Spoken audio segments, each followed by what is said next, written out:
जैसे कि last episode में हमने देखा कि टैंग चैन की क्वैन रेंगचू से लड़ते लड़ते वो खाई में गिरने लगा था। क्वैन रेंगचू कहती है कि अब तुमने देख लिया कि गॉड की ताकत क्या होती है, अब तुम हार गए हो। जिस पर गिरता हुआ टैंग चैन कहता है कि अभी बेट पूरी नहीं हुई, और वो तुरंत अपने स्पाइडर लेग से दीवार पर रुकने की कोशिश करता है। हालांकि वो रुक नहीं पाता, लेकिन वो धड़ाम से नीचे नहीं गिरता और बच जाता है। क्वैन रेंगचू कहती है कि तुम एग्जॉस्ट हो चुके हो और अब तुम मुझसे नहीं लड़ सकते। जिस पर टैंग चैन कहता है कि तुम्हें शायद नहीं पता, लेकिन मेरे पास दुनिया का सबसे ताकतवर फूड ब्रांच का सोल मास्टर है। और वो तुरंत ऑस्कर का एक सॉसेज निकालता है और उसे खा लेता है। ये ऑस्कर ने उसे जाते वक्त दिया था, और ये सॉसेज सबसे ज्यादा पावरफुल सॉसेज है, जिसे खाने वाले की पूरी पावर फिर से रिकवर हो जाती है और वो फिर से पहले की तरह स्ट्रांग हो जाता है। टैंग चैन फिर तुरंत अपने हैमर को निकालता है। हैमर को देखकर क्वैन रेंगचू को अपने ग्रैंडपा की याद आ जाती है, क्योंकि इसी हैमर से टैंग चैन ने उसके ग्रैंडपा को हराया था। और अब क्वैन रेंगचू गुस्से में कहती है कि हाउ टियान सेक्ट और एंजल ट्राइब के बीच अब सदियों की दुश्मनी खत्म होकर ही रहेगी। टैंग चैन हैमर की स्पिरिट रिंग्स को निकालता है, और जो उसने 3 जायंट एंट्स की 90,000 साल पुरानी स्पिरिट रिंग्स से हासिल की थी, वो अब 1 लाख साल पुरानी स्पिरिट रिंग्स में अपडेट हो गई होती है। ये देखकर क्वैन रेंगचू हैरान है, लेकिन टैंग चैन समझ गया कि जब टैंग चैन ने समर हैमर का यूज किया, जब उसकी स्पिरिट रिंग्स म्यूटेशन में चली गई।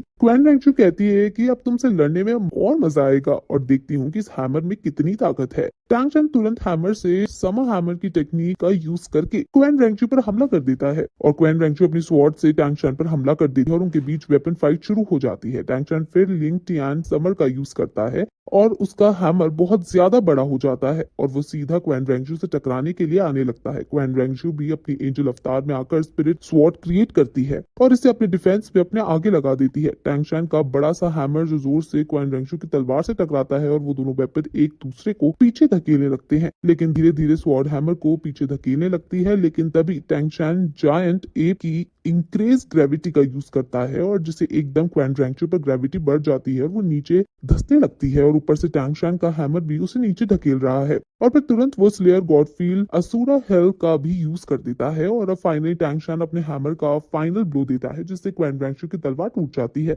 और ये देखकर वो बहुत ज्यादा हैरान हो जाती है कि एक इंसान की गॉड की स्पिरिट स्वॉर्ड तोड़ दी। हालांकि ऐसा करने से टैंग चैन की जायंट एप की स्पिरिट बोन की ताकत से एग्जॉस्ट हो गई, और क्वैन रेंगचू सिर्फ टेम्पररी ही पीछे हटती है। टैंग चैन फिर से अब तुरंत समर हैमर का यूज करके क्वैन रेंगचू पर हमला कर देता है, और क्वैन रेंगचू एक शील्ड क्रिएट करके उसे रोक देती है और उसे पीछे धकेल देती है। लेकिन अब टैंग चैन रुकने वाला नहीं है, और वो फिर से अपने हैमर का यूज करके उसे लड़ने चला जाता है। टैंग चैन हैमर की उन सभी स्किल्स का यूज कर रहा है जो उसने अभी सीखी है, और वो फाइनली क्वैन रेंगचू को पीछे धकेल देने में और गिरा देने में सक्षम हो जाता है। टैंग चैन फिर दोबारा गिरी हुई क्वैन रेंगचू पर हमला करने के लिए आगे आता है, और जब वो उस पर हमला करता है तो वहां बहुत बड़ा ब्लास्ट होता है। टैंग चैन अपने हैमर से उसको नीचे दबा रहा होता है, और क्वैन रेंगचू भी सोचती है कि अगर मैंने कुछ नहीं किया तो शायद मैं भी आपकी यानी ग्रैंडपा की तरह हार जाऊंगी। वो फिर तभी एंजल शील्ड का यूज करती है, जो एक गॉड एबिलिटी है, जिसे टैंग्स हैंड दूर जाकर गिर जाता है। और अब टैंग चैन समझ जाता है कि क्वैन रेंगचू अब एक गॉड की तरह मुझसे लड़ेगी,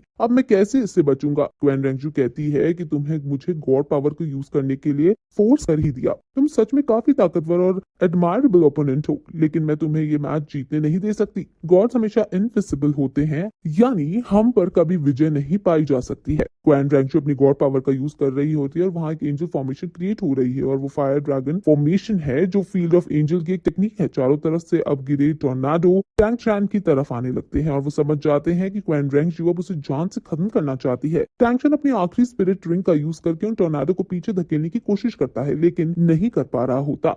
क्वैन रेंगचू कहती है कि तुम्हारे ये यूजलेस रैंडम हैमरिंग स्किल से इनको कुछ नहीं होगा, अभी भी मौका है, मेरे सामने झुक जाओ, मैं तुम्हारी जान बख्श दूंगी। लेकिन फिर Tang chain 81st attack of random air hammer को यूज करके उसकी फॉर्मेशन पर ही देकर मारता है, जिससे उसकी फॉर्मेशन टूट जाती है, वो सभी टोर्नाडो खत्म हो जाते हैं। हालांकि टैंग चैन को इससे काउंटर अटैक लगता है, जिससे उसका हैमर उसके हाथ से गिर जाता है, और वो खून की उल्टियां करता हुआ नीचे गिर जाता है। ये देखकर क्वैन रेंगचू को काफी ज्यादा गुस्सा आ जाता है कि तुम क्या मेरा मजाक उड़ा रहे हो, अब मैं तुम्हें नहीं छोड़ूंगी, तुम्हारी मेंटल पावर अब एग्जॉस्ट हो चुकी है और तुम मरने वाली हो। लेकिन टैंक एकदम खुद को शांत करता है, और वो अपनी सबसे ज्यादा पावर सीक्रेट टेक्निक, जो कि उसने पिछले जन्म में टैंक सेक्स से सीखी है, उसका यूज करता है। आसपास का वातावरण खिल उठता है, और चिड़िया पेड़ पौधे चीखने लगते हैं। वो हाथ जोड़ता है और इस टेक्निक का रिचुअल करने लगता है। क्वैन रेंगचू कहती है कि ये सीक्रेट वेपन है और मैं तुम्हें इसका यूज नहीं करने दूंगी, और वो तुरंत टैंग चैन को रोकने के लिए आगे आने लगती है। लेकिन टैंग शैंग बुद्धिस्ट मंत्रों को गाता है और बुद्धिस्ट फॉर्मेशन क्रिएट करता है। स्किल का नाम बुद्धास टीयर है और हमें पिछले गौतम बुद्धा की पूर्ति दिखाई जाती है और वहाँ एक वातावरण एकदम से बदल जाता है और तभी एक वेपन क्वैन रेंगशू को आकर लगता है और उसके सीने के आराम हो जाता है, जिससे उसे खून निकलने लगता है। टैंग शैंग कहता है कि ये टैंग सेक का नंबर 1 सीक्रेट वेपन है। अब 30 मिनट भी पूरे हो जाते हैं और ये एपिसोड भी यहीं खत्म हो जाता है। ये शायद वही वेपन है जो पिछले जन्म में टैंग शैंग चुराते हुए पकड़ा गया था और उसे डेथ सेंटेंस सुनाई गई थी। ये सीन देखने में बहुत ज्यादा गूज़बम्प्स देने वाला था। अब इससे आगे क्या होगा वो हमें आगे के एपिसोड में पता चलेगा। सो तब तक के लिए बाय।